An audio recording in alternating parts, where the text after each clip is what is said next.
All right, everybody, welcome back to the Xavier Klein Coaching Series here on Madden 25. As you can see here, we are at the end of Season 3.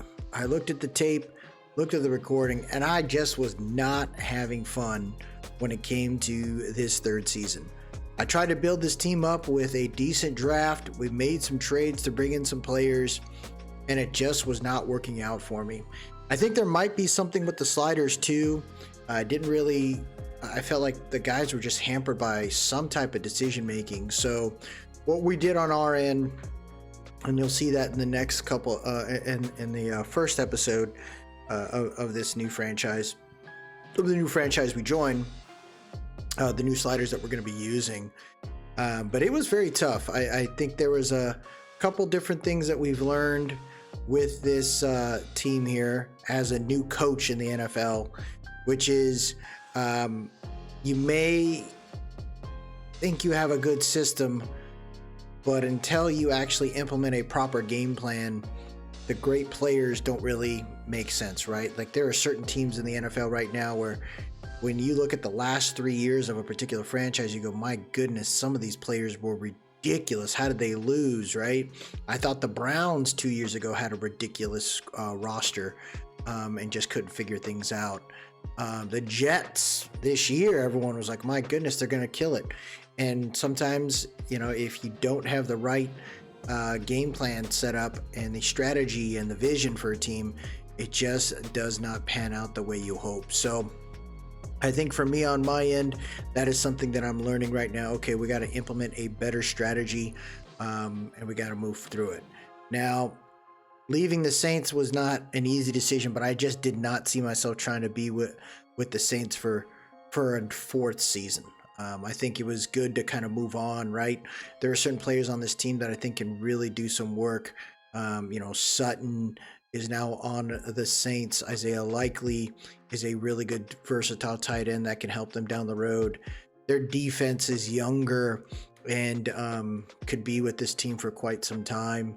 I think they got a good running back core as well. So, moving the things around the way we did for the Saints, I think are going to allow them to be healthy. And that's something too that I might decide as I continue to work through different teams. It's not just about, they got the best roster or the worst roster. I think I want to look at teams that maybe the CPU just isn't doing something right. For some reason, there happens to a couple teams. In the last Madden, the Cardinals, no matter what, did not use any of their cap. They had like 125 million after 3 years in cap in the series, and they did not use the money whatsoever. So my hope is, as I continue to move through it, I may just go, you know what, let's get cap crazy.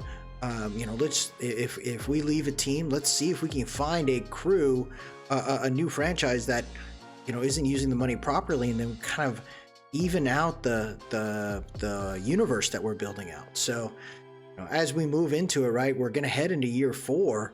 What I'm liking about that is there's a chance that the games are going to be tighter. You're going to see different teams making it to the Super Bowl, hopefully one of our teams that we coach. But I think overall, I'd love to see this universe kind of transform into something where, to me, makes a whole lot of sense. I feel like Madden, some teams function appropriately, but some teams don't.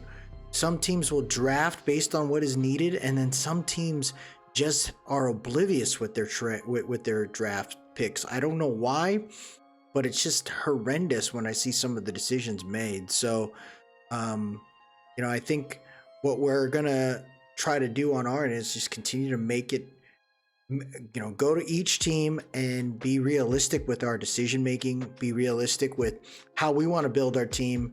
But there's certain rules that I have when it comes to cap. I try to leave probably about less than 10 million in cap space, typically, by the time I get to the game 1 of the regular season. The reason for that is typically you want to have about 10 million, 15 million or so to take care of any other players you have to bring on due to injuries, things like that. That kind of helps out with just having a healthy roster throughout the season. But realistically too, I think what we don't want to see is some teams, and you see it in the baseball, you see it in the NFL, some teams don't leverage all their cap, and I think for me, you should use it all. You should be forced to have no more than 40 million or 50 million in cap space per year at a time.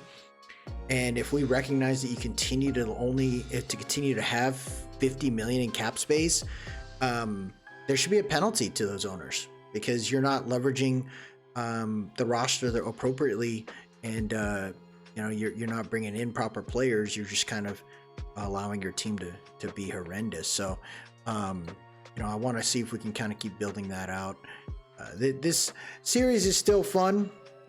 With the new year here, I'm just trying to kind of build this out, get it in the right spot, and hopefully we can continue to succeed here in a way that I hope this channel can continue to grow. I like what I'm doing. I really don't see myself trying to make this a full-time deal, but man, am I having fun just playing games and telling the stories. The Saints were a very interesting team. I was hoping I would take them to the promised land. We were one game short. But I think the Saints are going to be in good hands for the future. We just got to continue to build our reputation, our record. Our coach has got a horrendous win-loss record, so we're going to have to figure out how to get Xavier Klein back to at least 500 and hopefully to a whole lot more. And I think with our new team that we decide to go to, it will work out for both parties, the Saints as well as the new team we will join. I would say that the new sliders that we're going to be using are in my opinion a lot better. That I've used this slider set in the past for my series, and I've definitely seen some variety. So I'm hoping to see that more with my new team that I'm going to join here. It was a struggle. For some reason, the rookie quarterback just didn't get it done. Brad Watson just couldn't figure his crap out. His second year in the NFL just wasn't as successful as I thought. The running back group wasn't as successful as I thought it was going to be, but you never know. If you're ever trying to figure out how to do that right, I think sometimes people will just kind of remove coaches and just create a new one. There's actually a way to do it, but you only can demand a release until the end of the season. So once you're done with the end of the season, you can go over to options, and from options, which you'll see come up in a second, you can demand a release, which will allow you to settle in, and if you're good enough, you'll get an offer during the playoffs for your new squad. So you'll see that in the upcoming component here. But yeah, I'm definitely looking forward to a new chapter here, and I hope you all enjoy the rest of this episode. The commentary now is going to drop into the live vid that I have here. So appreciate everyone. Enjoy. Oh, there it is. Okay, so we got 14 job offers. Let's check them out, folks. Ooh, I was like, what the heck? So let's see what we got. The Cardinals, which they're a 4-13 team. They got Kyler Murray. They got MHJ. That's in the NFC. We can do the Titans. I have an idea for the oh my gosh, can I rebuild it? Oh man, the Titans. The Titans would be fun. The Giants, I do the Giants already. I don't want to do that. That'd be cool, but it's like, this is kind of neat. You can just say, hey, I want to go somewhere else. So we do the Cardinals, the Titans, the Patriots, or the Giants.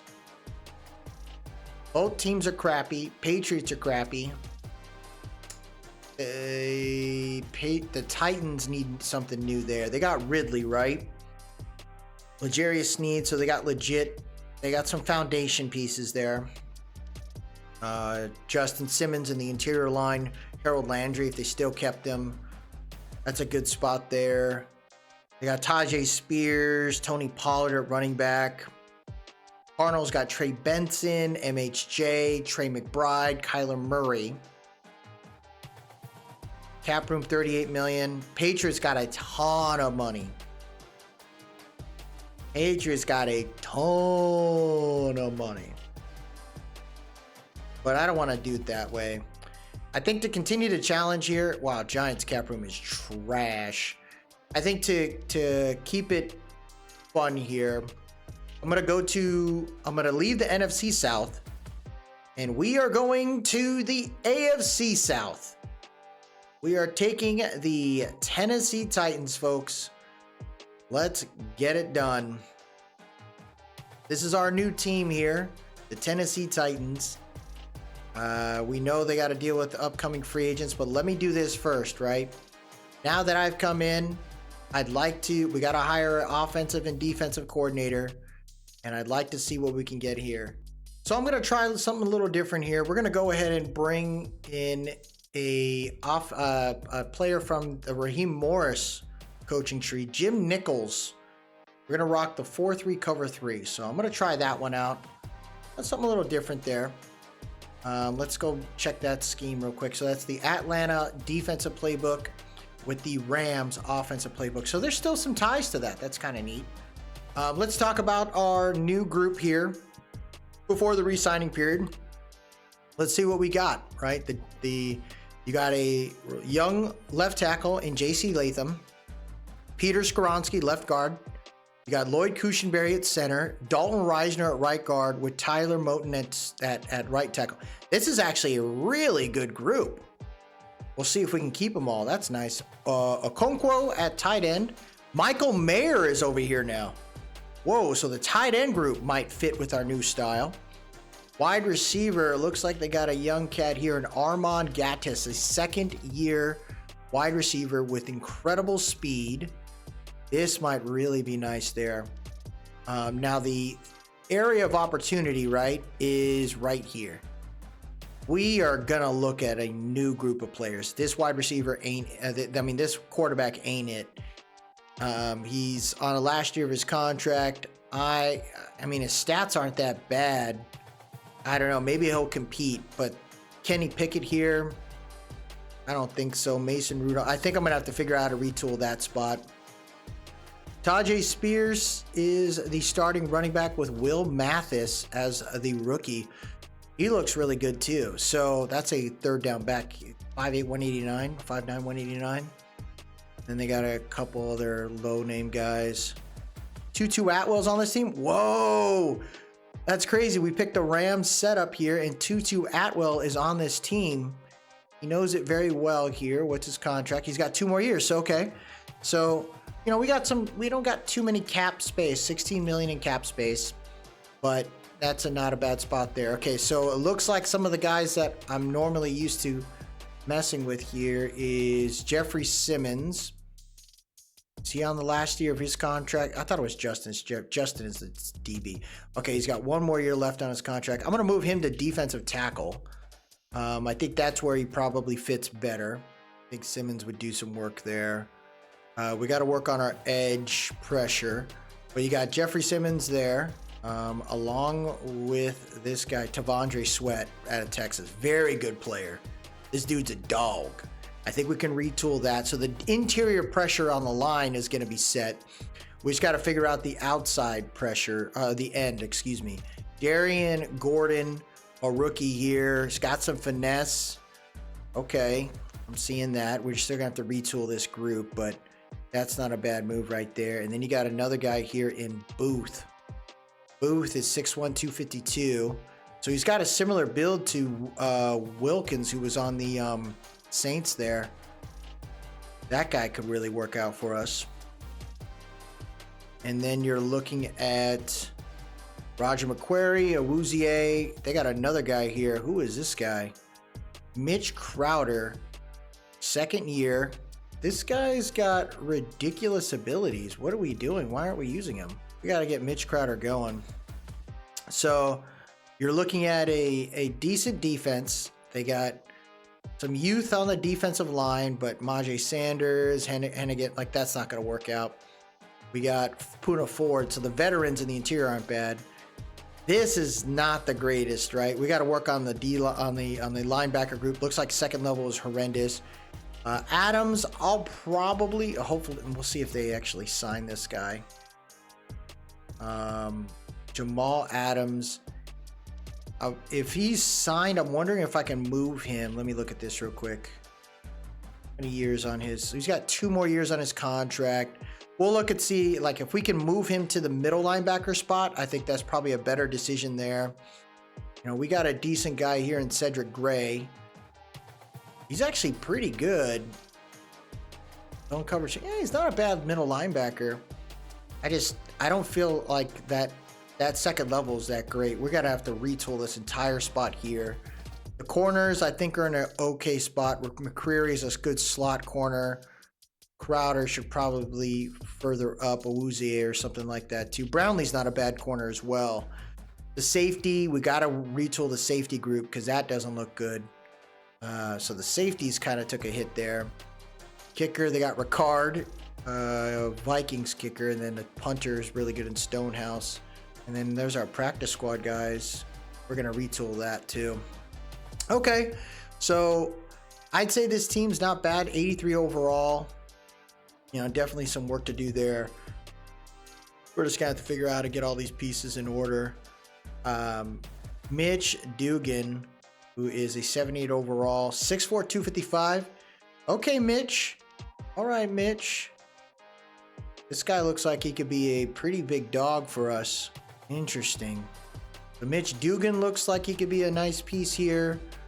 Okonkwo, I think he's always been an okay tight end. Kind of under the radar guy. He's just on the wrong team, you know.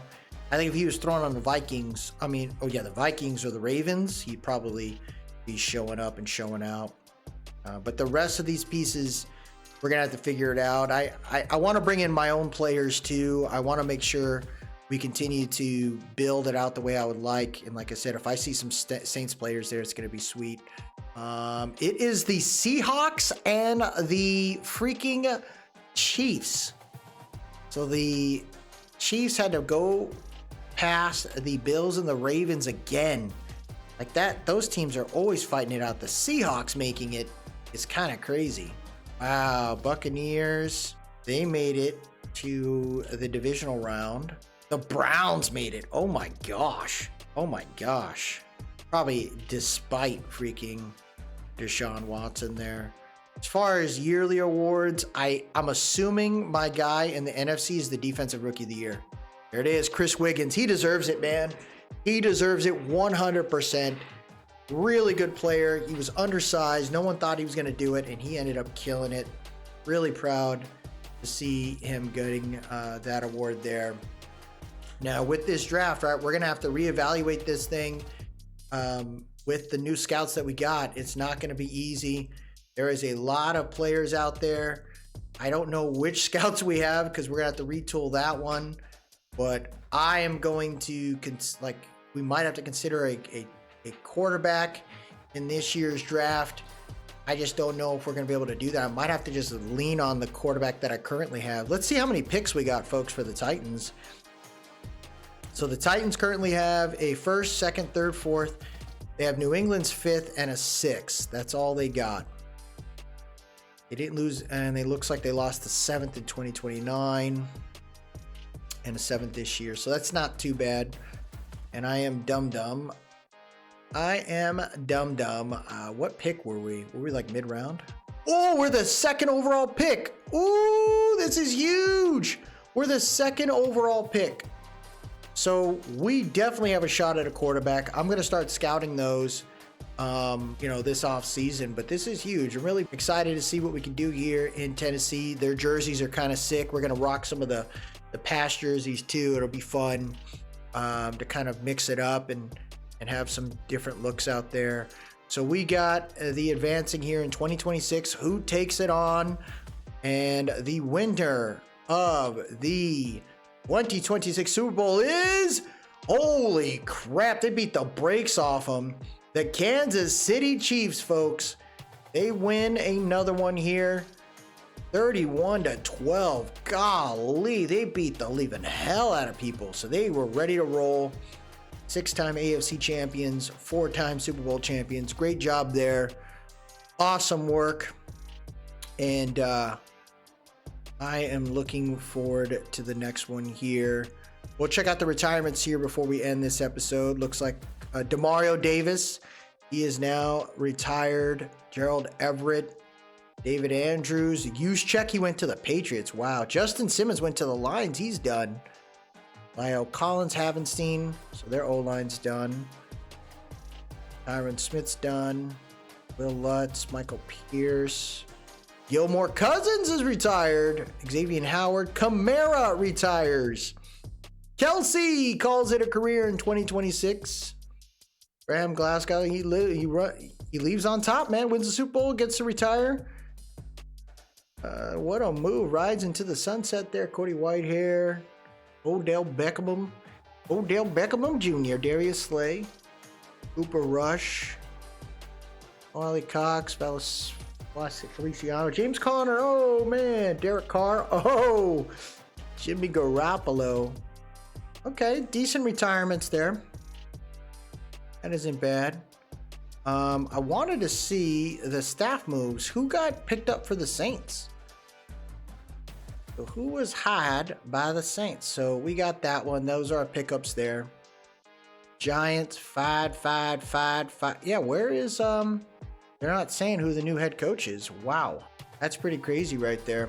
I'll check out the mock draft real quick because I got to retool this setup here, but looks like we are definitely going quarterback. So the mock is Jadarius Fitzsimmons is going to go to the Cardinals. He looks like the best freaking QB prospect out there. They got us going after a linebacker, Kyle Witherspoon, which I would not do in a million years there. Like, you got to grab better pieces, but it doesn't look like there's another quarterback.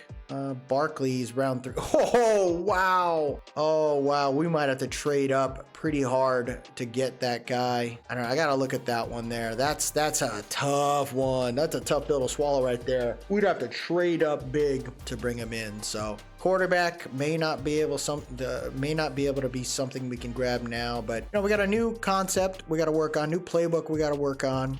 But I'm definitely looking forward to this new chapter here for Xavier Klein. Let's look at what we got here. Storylines. We'll check out these stories. I always say they're stupid. We'll see what this looks like. Wanted to touch base with you about off-season workouts. Who do you want to talk to? Will Levis. Okay, I'll have him reach out to you. Okay, how stupid is this storyline? Come into my office, Will Levis. Wow, he looks exactly like Will Levis. What are you focusing on during off-season workouts? Accuracy all over the field, throwing on the run, and play action. I'll let you know how much I improve at the start of the year. What? That's so funny. So we are going to go ahead and advance this sucker here, get to the re-sign period before we end this episode. So we got 15 players to negotiate with. Definitely going to think about, maybe some roster position changes as well to kind of mix it up. As far as the players that we have to negotiate with, I definitely want to know that. So JC Latham accepting his 5th-year option. Owuzie. Will Levis. Oh, was he a 2nd rounder? So he's asking for $70 million. Oh, wow. Who do I got? I got Kenny Pickett. So McCole Hardman, Jack Gibbons. He doesn't want to play here. Majay Sanders, Uno Ford, Zach Robinson, Jalen Duncan. That was sad. I thought he was going to be something good, man. He just never. Oh, Mason Rudolph's out. Dalton Reisner. Interesting. Stonehouse. Okay. Ted Morley, a fullback. Kicker Ricard. So, okay. So we all have Kenny Pickett still here. So that storyline that we just talked about was crap. So I just got to deal with, out of the 15, maybe 4 guys out of here is who I'd grab. So we'll talk about that in the next episode. But good to know there. Wow. That is not a... So I got a lot of pieces. So L'Jarius Sneed's on the last year of his contract. 30 years old. Simmons as well. Ooh, this is interesting. Spears, looks like they gave the man an extension. Adams on the last year of his contract. Save some money on that. Good to know. I'm trying to think of like where we can kind of make some moves on the 1-year guys. I'm not going to bring back too many of those players, but with the 1-year players, got Jaquan Jackson, McQuarrie. That's another guy I can consider moving on from. Cushenberry, depending on what we have there. Ridley, wow, that's a fast. Oh yeah, well, 4 years into it. Moten. Okay, so we got to figure out how to keep all these pieces together. If we were to trade Jeffrey Simmons, what would that look like? Wow, that would be a chunk of change. That would be a chunk of change right there. But I don't see myself making that decision until we approach this off season. I don't see myself trying to let him go and maybe we'll make a trade. We send him to another team to grab some picks. The issue is like we got to figure out how to get away from the Cardinals, right? Or who knows, maybe there's a free agent out there that will be available, but the Cardinals are looking at a quarterback right now, which is kind of insane. Why they would do that. Why would you do that? Maybe the early mocks are crap because there's no way they would let go of Kyler Murray. Wow, they called Kyler Murray a bridge quarterback. Oh shit. Madden's wild. You call this man a bridge quarterback? How do you call this man a bridge quarterback? Yo, what? You call this man a bridge quarterback? Ooh, I have so 26 touchdowns, 11. I have an idea. How big is his contract right now? Because I thought about doing. Ooh, he's within the realm of possibility. In the realm of possibility. Oh, he's got a coach with high career win percentage. Here's my thing. If they're truly looking for a quarterback, right? We wait for the next mock. If they are truly looking for a quarterback, I may send L'Jarius Sneed to the Cardinals because I think Simmons is more of a Titan than Sneed. Sneed wants to chase, he wants more money, and I think the Cardinals can give him that. Cardinals should have a decent salary based on what I believe they have a decent salary right there. 138 million in cap space. So, wow, I would make that move. I think that would be the move right there. I'd bring him in. Him and Kenny Pickett wouldn't be bad. And then we use that. So we give them we give them Sneed and like a 4th round pick for Kyler Murray. They probably would want something else, like a 3rd round. We'll figure it out. I think Sneed's a good enough piece for them. I don't think the Cardinals have ever figured out a true corner 1. Yeah, Max Melton, Garrett. Yeah, they haven't found a true. See, this could be a big block. We start off with a bang, and that's what I'd love to do here for the Titans. Let's just get crazy. So we'll work on that. That's a good strat. Like that might be a move. If we can't get the QB in the draft, we get the son of a B somewhere else. And if the Cardinals have him and they want to draft a QB, what if we traded for him? And it's 46 million on cap space, so we snag him up, allow us to have a QB that I think can fit with the Rams scheme. He's got some mobility to him too, so you could really mix it up. Mobile, pretty versatile running back in Tajay Spears, a good wide receiver 1 in Calvin Ridley. We build around him. Tight end's also pretty good too. Well, think about it. I think that's going to be the move. So, pretty fun. So we're on a new team, folks. This was a interesting journey so far. We've had 1 good winning season and 2 not so great. I'd like to see if we can change that here in the AFC. But that'll do it for us today, everybody. If you like what you saw, please drop a like, leave a comment, tell me what you think, and most importantly, subscribe to keep up with the series. I appreciate everyone that stopped by today. Y'all have yourself a good one. And now, tighten up.